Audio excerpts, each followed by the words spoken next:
आज 8 तारीख हो गया। हर दिन हमारे 2-2, 3-3 कार्यक्रम महिलाओं को जागरूक करने के लिए विधिक सेवा प्राधिकरण की तरफ से लगाए जा रहे हैं। वो चाहे प्रशासन के सहयोग से हो, चाहे स्वास्थ्य विभाग के सहयोग से हो, चाहे पुलिस विभाग के सहयोग से हो। महिला सशक्त कब होगी? जब उन्हें अपने राइट्स पता होंगे। आप सड़क पे जा रहे हैं, कोई मनचला कमेंट कर दिया, ये उसका अधिकार है वो आप पर कमेंट करे। आपको अपने राइट्स पता है कि वो गलत कर रहा है तो उसके खिलाफ आप आवाज उठा सकती है। अदरवाइज जस्ट लीव इट, सोचकर आप आगे बढ़ जाओगे। ऐसा नहीं करना है। आपने एक जगह अपनी आवाज दबाई, वो और मुखर होकर ऊपर आएगी। ये वेदना और दुखी करेगी आपको। अगले कदम पे आप और परेशान होंगे और बड़ी पीड़ा में आप फंस सकते हैं। आपको पता होना चाहिए, हर एक थाने पर विशेष महिला सेल का गठन किया गया है, बस इसी काम के लिए। मिशन शक्ति के तहत एक पूरा स्क्वाड चलता है जो इन मनचलों के हरकतों को पकड़ने के लिए, उन्हें अंदर करने के लिए है। आपको अगर ये पता होगा, आप उसे ढूंढने का प्रयास करेंगी। चूंकि आज का कार्यक्रम बहुत ही व्यस्त हमारा है और उसमें समय कम है, तो मैं अपनी बात थोड़ा कंसाइज वे में बताना चाहूंगी। बताने को बहुत कुछ है। ऐसा लग रहा है कि शायद 2-3 घंटे भी कम पड़े, बट समय बहुत कम है। तो मैं शुरुआत करना चाहूंगी राइट से। किसी भी बच्ची का अधिकार कब शुरू होता है? जब वो अपनी मां के गर्भ में आती है। पहला राइट, उसे जन्म लेने का अधिकार। अगर ईश्वर ने उस रचना को हमारी कोख में ला दिया है, तो हम कौन होते हैं कि उसे मार दें? आपको पता होना चाहिए कि पीसी-पीएनडीटी एक्ट काम कर रहा है। जो भी लोग इस तरह के काम में उस महिला को प्रेशराइज करके उसके गर्भ को गिराने का प्रयास करेंगे, या वो क्लिनिक, वो सभी दंड के भागी होंगे। They all are liable for it. ऐसा नहीं है करके वो निकल गए, जिन्होंने कराया उन्हें ही देकर छोड़ दिया जाएगा। सबकी चेन बनती है, रेस्पॉन्सिबिलिटी सबकी होती है, तो लायबिलिटी सब पर फिक्स होती है। आपको पता होना चाहिए।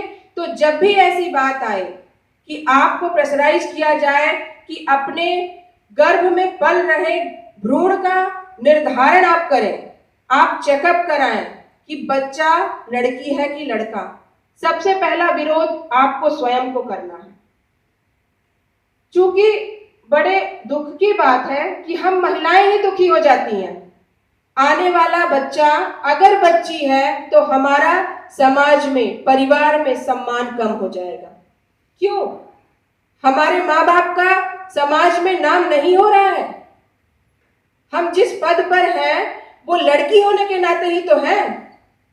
हमारे माँ बाप गौरवान्वित महसूस नहीं करते होंगे? जब नर्सरी से लॉ तक मैंने टॉप किया, क्या मैंने वो खुशी अपने माता पिता को नहीं दी? उस मेडल को लेने के बाद मेरे माँ बाप ने कैसा फील किया होगा? तो मैं तो लड़की ही थी। मैं अपना उदाहरण इसलिए देना चाहती हूं कि आप इस चीज को समझ सकें, ना कि कोई बखान की बात है। जब बच्ची जन्म ले लेती है, अगला अधिकार उसका आता है बराबरी का पढ़ाई लिखाई और पालन पोषण का अधिकार। ये भी हमें ही देना है। महिला होने के नाते हमें इसे ज्यादा सोचना है कि अगर हम बेटे को सेंट जॉन्स में पढ़ा रहे हैं तो बेटी को प्राइमरी या नॉर्मल स्कूल में नहीं पढ़ाएंगे। हमारे पास जैसी भी क्षमता है, हम दोनों के लिए समान स्कूलिंग की व्यवस्था करेंगे, ताकि बच्ची के मन में इस तरह की कोई भावना न पनपे कि उसके साथ असमानता का व्यवहार किया जा रहा है।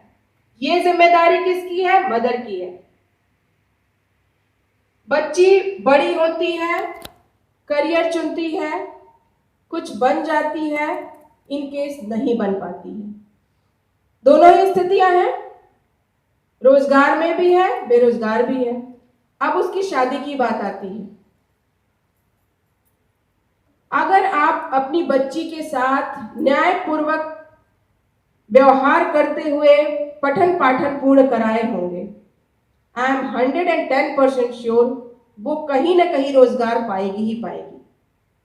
तो अगर वो सक्षम है, उसके लिए वर वैसे ही आ जाएगा।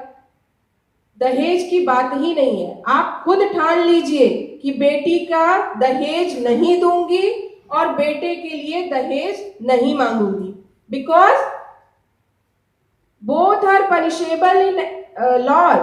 आपको पता होना चाहिए, मांगना भी अगर दंडनीय है तो देना भी दंडनीय है। मांगने वाले की सजा में बस बढ़ोतरी कर दी गई है कि मिनिमम 5 इयर्स। अगर प्रूव हो जाता है दहेज आपने लिया है, मांगा है, तो आपको 5 साल। अगर आपने दहेज दिया है विदाउट एनी कंपल्शन, 2 साल की सजा। तो सजा तो वहां भी है, विरोध तो दोनों का होना चाहिए। इसको हमें आपको सोचना है। एक परिवार में भी हम अपनी बात रख पाए और दहेज मुक्त उस परिवार को बना पाए, तो शायद आज का ये जो भाषण हो रहा है और ये कार्यक्रम हो रहा है, ये बहुत हद तक सफल माना जाएगा। शादी हो गई, बच्ची अपने ससुराल जाती है, वहां उसके साथ गलत व्यवहार किया जाता है, उसको दहेज के लिए ताने दिए जाते हैं, उसकी खूबसूरती बदसूरती को लेकर बोला जाता है, उसको परिवार के लिए ताने दिए जाते हैं। आपको पता होना चाहिए घरेलू हिंसा प्रतिषेध अधिनियम के अंतर्गत ये भी हिंसा की श्रेणी में आता है और हिंसा को दंडनीय बनाया गया है। आप ताने भी नहीं दे सकते। ये तो शादीशुदा जिंदगी की बात बता रही हूं। कानून में माननीय सुप्रीम कोर्ट के वर्डिक्ट से अब और इसको बढ़ा दिया गया है, इसका क्षेत्र और विशद कर दिया गया है, उसमें और चीजें इंक्लूड कर ली गई हैं कि किन किन बातों को हम हिंसा की श्रेणी में लाएंगे। हिंसा आर्थिक हो सकती है, मानसिक हो सकती है, शारीरिक हो सकती है, आप उसे मार पीट रहे हैं, यौन हिंसा हो सकती है, उसके पेमेंट के आने के पहले ही आप उसका पहले ही धमकी दे करके कि जो पेमेंट आएगा मुझे दोगी। ये क्या है उसके साथ? वो यातना है, मन से वो पीड़ित हो रही है और लाकर आपको दे रही है, तो मानसिक और आर्थिक दोनों शोषण आप उसका कर रहे हैं। आपका मतलब उसका पार्टनर जो भी उसके साथ रह रहा है, तो ये करने का किसी को राइट नहीं है। घरेलू हिंसा प्रतिषेध अधिनियम में एक प्रक्रियात्मक चीज बताना चाहूंगी। एक एप्लीकेशन आप मैजिस्ट्रेट के यहाँ दे देंगे कि ये फला व्यक्ति जो हमारे साथ रह रहा है, लिव इन रिलेशनशिप को भी इसमें इंक्लूड कर दिया गया है। ऐसा नहीं है कि वो बंदा जो आपके साथ रह रहा है अगर शादीशुदा जिंदगी में नहीं है तो वो यह कह के निकल जाएगा कि हम मैरिड नहीं है। ऐसा नहीं है। लिव इन रिलेशनशिप को भी माननीय सुप्रीम कोर्ट ने इसके परिभाषा के अंतर्गत ला दिया है कि इस भागीदारी में रहने वाले लोग भी अगर एक दूसरे को इस तरह पीड़ित करते हैं, शोषित करते हैं, तो उसे भी दंड मिलेगा।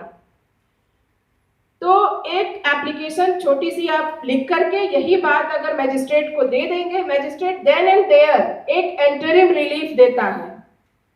वो आर्थिक रूप से हो सकता है 5,000, 4,000, 3,000 का, कि वो तुरंत आपको दूसरा पक्ष दे जो आपको पीड़ा दे रहा है, और पूरी प्रोसीडिंग चलने के बाद कम समय में 6 महीने में ही निस्तारण का आदेश है। बट चूंकि पेंडेंसीज बहुत ज्यादा है कोर्ट्स में हमारे, तो थोड़ा टाइम लग जाता है, बट फिर भी आप मान के चले कि निस्तारण होता है।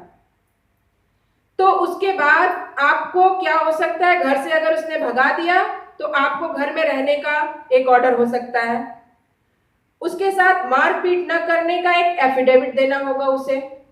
अगर वो घर में नहीं रखना चाहता या पीड़ित महिला स्वयं नहीं रहना चाहती, तो जिस स्टैंडर्ड की वो महिला है, लिविंग स्टैंडर्ड उसका देखेंगे और उसके हिसाब से एक किराए की राशि हम तय कर देते हैं कि मकान किराए का ये लेके रह सकती है, और उसको देगा कौन? Opposite party. ये सारे उसमें राइट्स है। बच्चे अगर उसके साथ बेघर हो गए हैं, उन बच्चों के लिए 2,000, 3,000 जैसी उसकी स्थिति देने वाले की है, उसकी लिविंग स्टैंडर्ड को देखते हुए कोर्ट से आदेश कर दिया जाता है। तो चिंतित होने की जरूरत नहीं है। ऐसा नहीं है कि ये होने ही जा रहा है आपके साथ, बट इसको जानते रहेंगी अपने लिए या आपसे जुड़े लोगों के लिए, तभी इस राइट का आप उपयोग कर पाएंगे कि ये आपके पास अधिकार है। दूसरी चीज बताना चाहूंगी कि विधिक सेवा प्राधिकरण की तरफ से जिसकी सचिव मैं हूं, यहाँ जिला जज रैंक के जो अधिकारी होते हैं, हर एक जिले में चेयरमैन होते हैं और एक सीनियर सिविल जज, जैसे मैं सचिव हूं ऐसे ही सचिव काम कर रहे हैं। जितने भी जरूरतमंद लोग हैं उसमें सिर्फ महिलाएं ही नहीं है, छोटा बच्चा अनाथालय में, जेल में बच्चों की जेल हो गई, बड़ों की जेल हो गई, या विकलांग लोग, वृद्ध लोग,